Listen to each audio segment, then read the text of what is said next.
Hello बच्चों। पिछले video में हमने स्टडी किया था class 6 geography chapter 2 globe latitudes and longitudes को। इस वीडियो में हम स्टडी करने वाले हैं class 6 geography chapter 3 motions of the earth.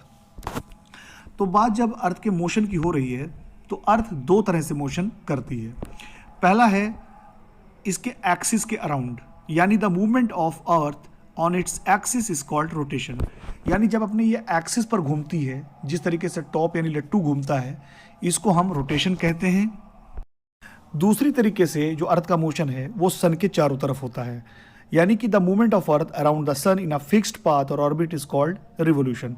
यानी अर्थ के चारों तरफ एक फिक्स्ड पाथ पे या ऑर्बिट पे अर्थ का मोशन रिवोल्यूशन कहलाता है। अर्थ का ऑर्बिट अर्थ के ऑर्बिटल प्लेन से 66.5 डिग्री का एंगल बनाता है।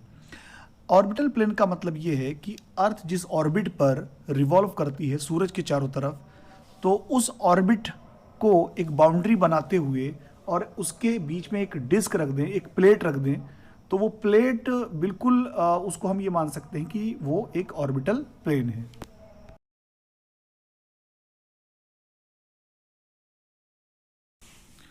अर्थ के स्फेरिकल शेप होने के कारण अर्थ का केवल हाफ पार्ट ही लाइट को रिसीव कर पाता है।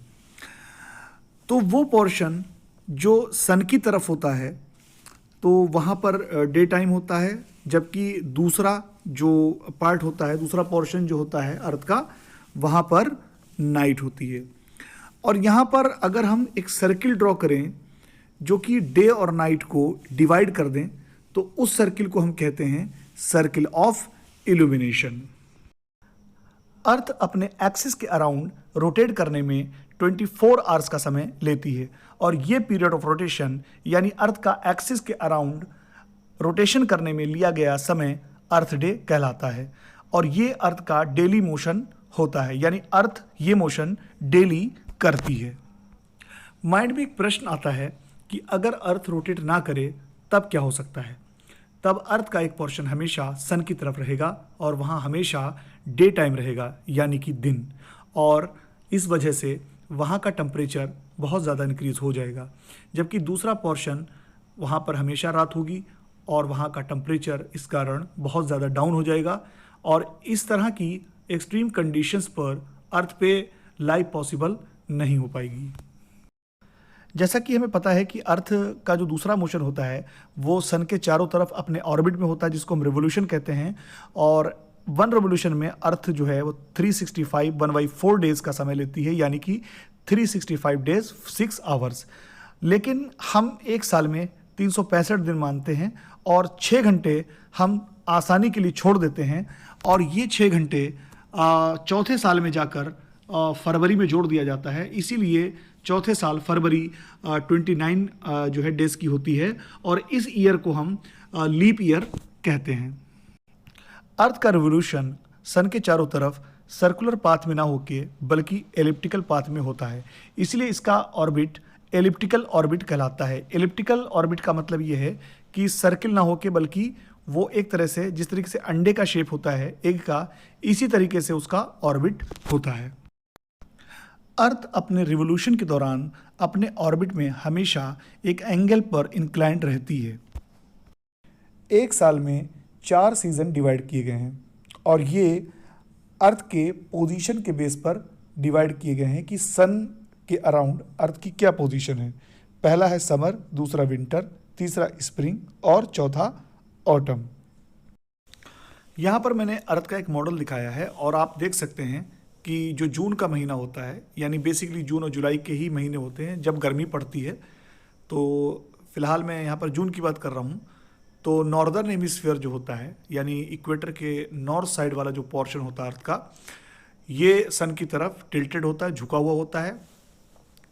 और इस वक्त में जो ट्रॉपिक ऑफ कैंसर वाले एरियाज़ हैं वहाँ पर सन रेज बिल्कुल डायरेक्टली फॉल होती है, या हम कह सकते हैं लगभग 90 डिग्री पर फॉल होती है।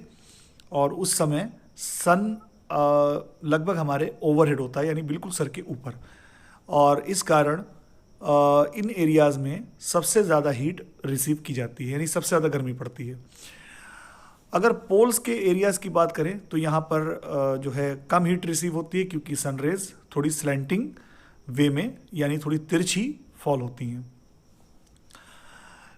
यहाँ पर आप देख सकते हैं कि इस वक्त में जो नॉर्थ पोल है वो आपका सन की तरफ झुका हुआ होता है, और इस वजह से आर्कटिक सर्किल के जो बियॉन्ड एरियाज होते हैं, यानी नॉर्थ के जितने भी पार्ट्स है आर्कटिक सर्किल के, वो वहाँ पर कंटिन्यूअस जो है 6 महीने तक लगभग दिन रहता है।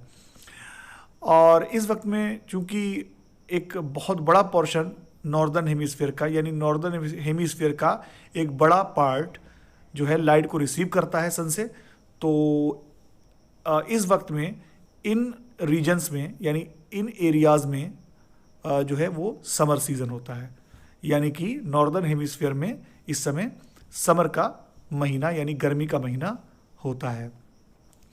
जो सबसे लंबा दिन यानी लॉन्गेस्ट डे रिकॉर्ड किया जाता है वो 21 जून को, और इस 21 जून की जो रात होती है वो सबसे शॉर्टेस्ट रात यानी कि सबसे शॉर्टेस्ट नाइट होती है। इस वक्त अगर हम बात साउदर्न हेमिस्फीयर की करें, यानी इक्वेटर के साउथ वाला जो पोर्शन अर्थ का, तो यहाँ पर कंडीशंस बिल्कुल उलट होती हैं, बिल्कुल रिवर्स होती हैं, और इस समय यहाँ पर विंटर सीज़न होता है, और विंटर सीज़न में रातें जो हैं वो लंबी हो जाती हैं, यानी लॉन्गर हो जाती हैं नाइट्स, और दिन जो हैं वो छोटे होते हैं। तो अर्थ की ये पोजीशन जो है वो समर सोल्टाइस कहलाती है, समर सोल्टाइस। दिसंबर महीने के आसपास के समय साउदर्न हेमिस्फीयर और साउथ पोल सन की तरफ टिल्ट होते हैं, तो इस वजह से साउदर्न हेमिस्फीयर सबसे ज़्यादा सनलाइट रिसीव करता है। इस समय ट्रॉपिक ऑफ कैप्रिकॉर्न यानी इक्वेटर से 23.5 डिग्री साउथ लैटिट्यूड के आसपास के एरियाज सबसे ज़्यादा गर्म होते हैं, क्योंकि यहाँ पर सनलाइट या सन रेज डायरेक्टली फॉल होती है, या हम कह सकते हैं लगभग 90 डिग्री पर फॉल होती है। साउथ पोल इस समय थोड़ा कम गर्म होता है, क्योंकि यहाँ पर सन रेज तिरछी फॉल होती है यानी स्लैंटिंग वे में फॉल होती हैं।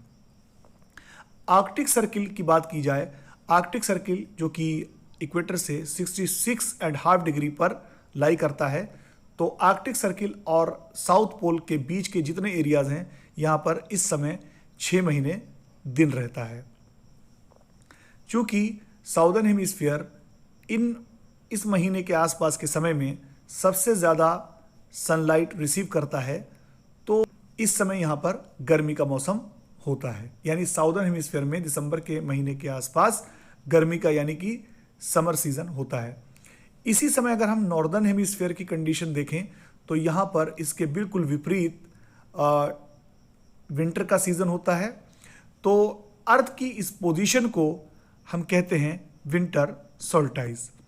अगर बात करें मार्च और सितंबर के महीने की, यानी 21 मार्च और सितंबर 23 की, तो इस समय जो सन रेज होती हैं यानी कि सन की जो लाइट होती है वो इक्वेटर पर डायरेक्टली फॉल होती है, यानी इक्वेटर पर फॉल होती है डायरेक्टली, और इस पोजीशन पर कोई भी पोल सन की तरफ टिल्ट नहीं होता है, यानी कि सन की तरफ झुका नहीं होता है। तो लगभग पूरी अर्थ में इस वक्त जो है वो इक्वल डेज और इक्वल नाइट्स जो है एक्सपीरियंस किए जाते हैं। इसको हम कहते हैं इक्विनॉक्स। 23 सितंबर की बात करें तो नॉर्दर्न हेमिस्फीयर में इस समय ऑटम सीजन पाया जाता है, जबकि साउदर्न हेमिस्फीयर में इस समय स्प्रिंग सीजन पाया जाता है। और अगर बात करें 21 मार्च की, तो इस समय नॉर्दर्न हेमिस्फीयर में स्प्रिंग सीजन होता है, और जबकि साउदर्न हेमिस्फीयर में ऑटम सीजन होता है। इस तरह आप देख सकते हैं, आप समझ सकते हैं कि जो दिन और रात का जो चेंज जो होना होता है वो अर्थ की रोटेशन और उसके रिवोल्यूशन यानी अर्थ के अपनी एक्सिस पर घूमने और सन के चारों तरफ रिवोल्यूशन के कारण होता है।